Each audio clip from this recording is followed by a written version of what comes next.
இனி கடைக்கு போய் பால்கோவா வாங்கணும்னு அவசியம் இல்ல. 1 லிட்டர் பால் இருந்தாலே பால்கோவா செஞ்சிடலாம். ஃபர்ஸ்ட்டு வந்து 1 லிட்டர் பால் வந்து பாதி பாதியா 1/2 லிட்டர் தனியா காய்ச்சிக்கணும். இன்னொரு பால் வந்து 1/2 லிட்டர் தனியா காய்ச்சி, கடாயில இந்த மாரி ஒரு லெமன் வந்து பிழிஞ்சு விட்டீங்கன்னா, இந்த மாரி திரிஞ்சிடும். திரிஞ்ச பிறகு அந்த பால் திரிஞ்சத தனியா எடுத்துட்டு, தண்ணிய வந்து வடிகட்டி எடுத்துருங்க.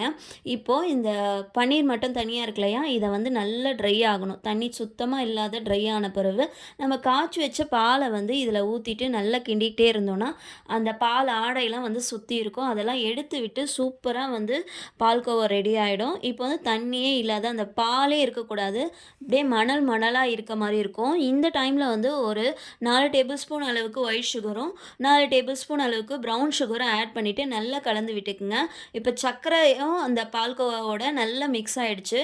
இந்த டைம்ல நீங்க கொஞ்சமா நெய் ஆட் பண்ணிக்கலாம். வேணும்னா நட்ஸ் ஆட் பண்ணிக்கலாம். ஏலக்காய் கூட ஆட் பண்ணிக்கங்க. அவ்வளோதான். சூப்பரான palkova ready. Thank you for வாட்சிங்.